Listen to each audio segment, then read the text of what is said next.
Assalamualaikum warahmatullahi wabarakatuh.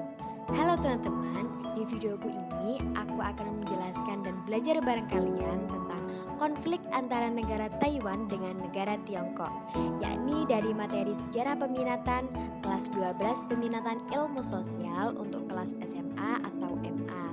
Nah, sebelum lanjut ke materi ini, perkenalkan, nama aku Siti Aisyah Nur Fadilah, aku dari kelas 12 IPS 3 nomor absen 29, usia aku 18 tahun, asal aku dari Kabupaten Tuban, Jawa Timur, dan aku bersekolah di Mansatul Lamongan. Selamat belajar. Nah, untuk yang pertama yakni latar belakang. Apa sih yang melatar belakangi konflik antara Taiwan dengan Tiongkok?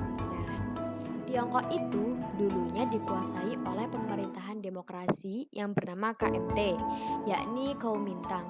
Kemudian terjadi perang saudara di Tiongkok di mana ada banyak sisi-sisi yang ingin menguasai Tiongkok.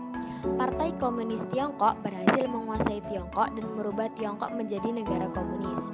Para setiawan KMT mengungsi ke Pulau Taiwan dan mempertahankan pemerintahan demokrasi mereka dan berharap bisa mengambil Tiongkok lagi dari komunis. Taiwan di bawah pemerintahan KMT disebut sebagai Republic of China, sedangkan Tiongkok daratan disebut sebagai People Republic of China. Nah, selanjutnya Taiwan juga ingin merdeka dari Tiongkok daratan dan ingin menjadi negara sendiri. Namun Tiongkok daratan melarangnya. Tiongkok daratan khawatir bila Taiwan akan menempatkan basis militer Amerika Serikat menurut Partai Komunis. Taiwan adalah bagian dari negara mereka, sedangkan bagi pihak Taiwan, Partai Komunis mencuri Tiongkok dari daratan dari KMT. Nah, untuk yang selanjutnya, mengapa sih Tiongkok tidak mau memberikan kemerdekaan kepada Taiwan? Nah, ini dia jawabannya. Karena Taiwan adalah bagian yang penting dari Tiongkok. Kalau sampai Tiongkok menjadi negara, maka Amerika Serikat bisa membangun pangkalan militer di Pulau Taiwan. Dengan adanya pangkalan militer musuh di depan pintu, setiap kebijakan yang Tiongkok buat paling tidak harus berkompromi dengan kepentingan nasional Amerika Serikat. Alasan lainnya adalah Tiongkok daratan akan memiliki banyak warga yang marah terhadap pemerintahan. Bisa-bisa RRT dijatuhkan dan diganti dengan pemerintahan yang bisa menginvasi Taiwan. Lalu, dan yang selanjutnya itu, apakah Indonesia mengakui Taiwan sebagai negara yang berdaulat dan bukan sebagai dari Tiongkok? Nah, penjelasannya, jadi secara jujur Indonesia tidak mengakui Taiwan sebagai sebuah negara. Hal tersebut dikarenakan kebijakan yang dikeluarkan oleh Tiongkok itu sendiri, yakni One China Policy sebagai salah satu pegangan kebijakan luar negeri bagi Tiongkok. Inti dari kebijakan ini menyatakan bahwa Tiongkok tidak mengakui Taiwan sebagai sebuah negara berdaulat. Taiwan masih masuk ke dalam teritorial dari Tiongkok.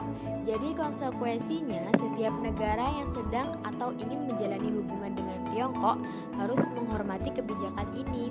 Bahkan organisasi sekelas PBB pun tidak mengakui bahwa Taiwan anggota tetapnya karena kebijakan tersebut.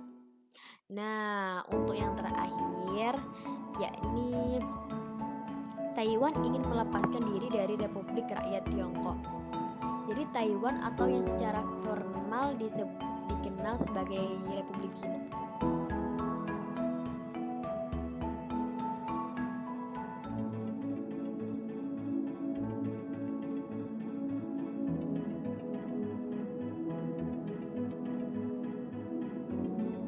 Formosa yang saat ini dikenal sebagai Taiwan selama berpuluh-puluh tahun memiliki kedaulatan dan pemerintahannya berdiri bahkan sampai saat ini.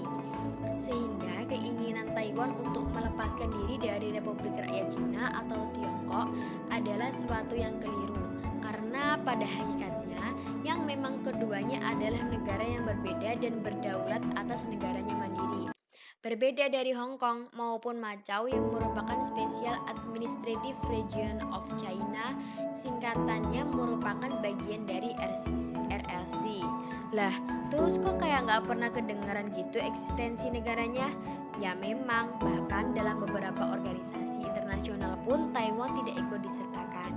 Nah, itu dia teman-teman, merupakan penjelasan dari saya tentang konflik antara negara Taiwan dengan Tiongkok.